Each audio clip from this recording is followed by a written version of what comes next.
Hi everyone, it's Christine, your lovable, huggable muse, and welcome to the Vortex, everyone. We're bringing you our uploads from our downloads. And today, you guys, we're going to be talking about a somewhat heated topic about how to correct people in a mindful way that doesn't make you seem condescending. And I'm sure a lot of you guys have experienced this kind of correction at least some point in your life where someone just feels the need to correct a minor mistake almost as instantly as it happens. And it kind of leaves you feeling a little bit embarrassed, maybe a little intimidated, off guard, and maybe a little bit inadequate. And of course, on the side of the person making the correction, there's always that argument, you guys, that they're just trying to help, or maybe they're just trying to use constructive criticism. I mean, in some types of corrections, it can be important, everyone. I mean, especially if it has to do with maybe endangering their lives or the lives of those around them, or if it has to do with maybe work or school.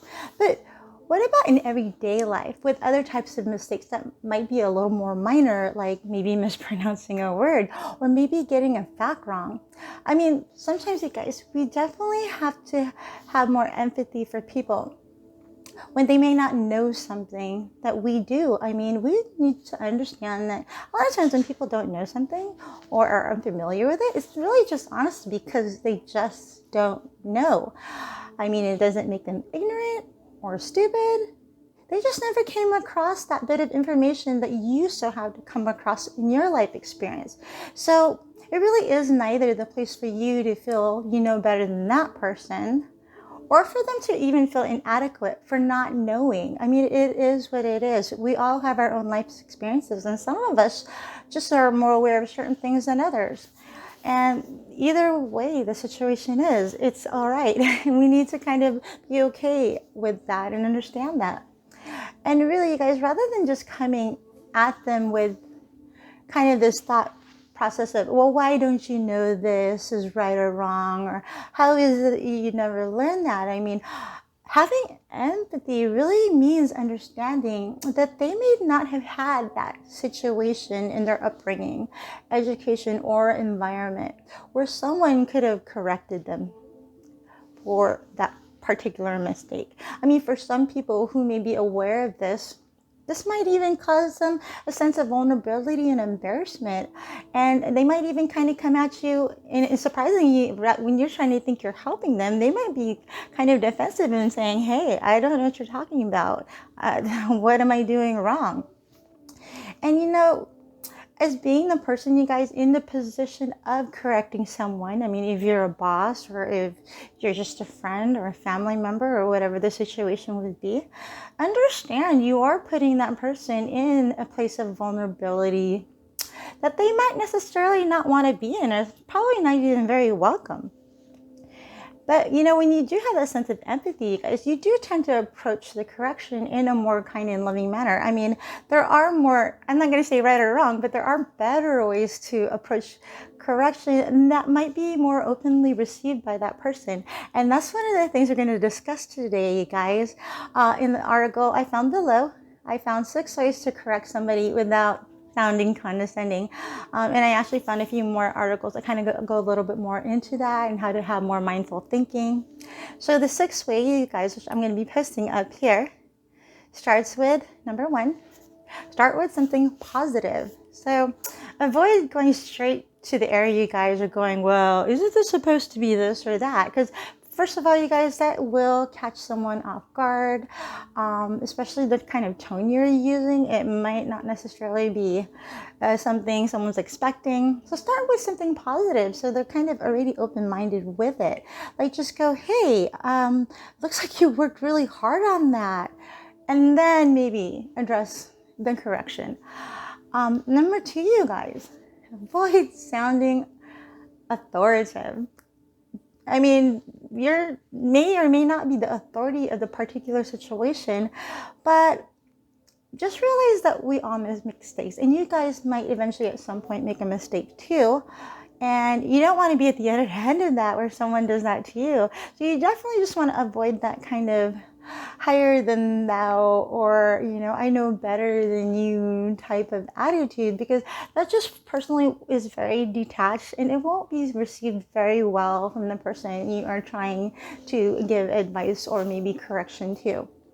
So number 3, you guys, is utilize questions. I mean, this might actually lead to the person coming up with their own solutions. So you can kind of start it with a question going, wow, how would it look if this would the situation? Or, just kind of ask some leading questions that can kind of make them come up with something, or maybe an idea that was really their own. I mean, you're basically going to be empowering them to come up with their own solutions and maybe even correct themselves if you just kind of go, oh, I didn't know that people said it like that. We say it like this. I mean, just kind of in a light-mannered way, so that they understand that, you're just really coming at it from your own personal experiences and not from a place of authority or not a place of judgment, but just more of like in a relational sense.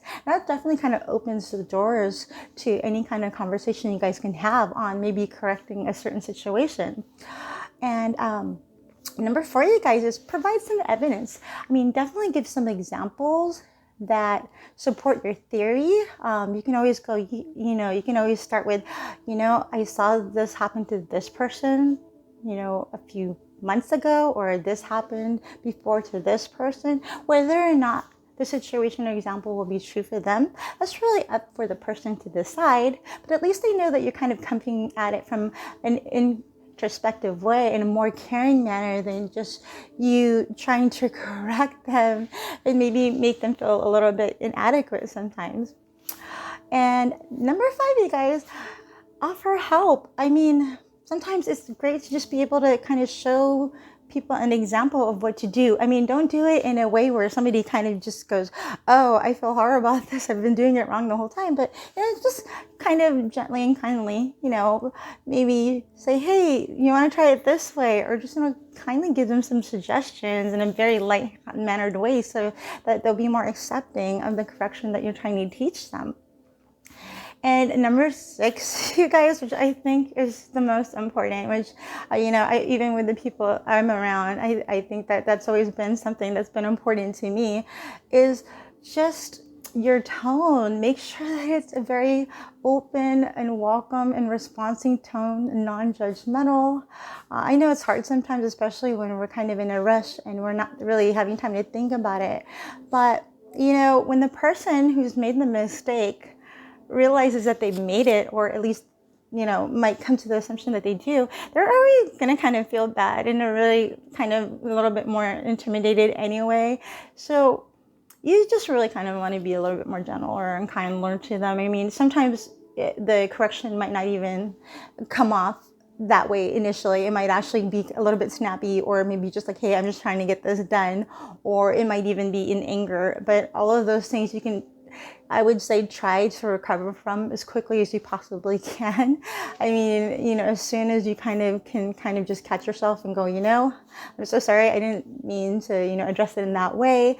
And you just kind of, really address the kind of situation that you had from the forefront, rather than just kind of, just letting it go and act like, okay, I didn't really mean it that way. Just take responsibility and own your actions, because when a person sees that, they'll really appreciate it. They'll really know that you're being genuine, that, everyone makes mistakes and we all do, and that you're owning up to yours. And that's definitely going to, bring you the closeness and the kind of trust that you probably want to gain from this person that you're trying to correct. And you guys, correction does go both ways. Both the person giving and receiving need to understand why each person is reacting to the way they do. And sometimes that really does mean having to get into some uncomfortable situations, but honest conversations as well. So, it's definitely going to benefit the both of you guys. I mean, a lot of times we don't even realize what we're saying or why we're saying it. I mean, especially when we're kind of like in our mindless mode, when we're on autopilot. but being more thoughtful in conversations can really help relationships, even the ones where some correction needs to be addressed.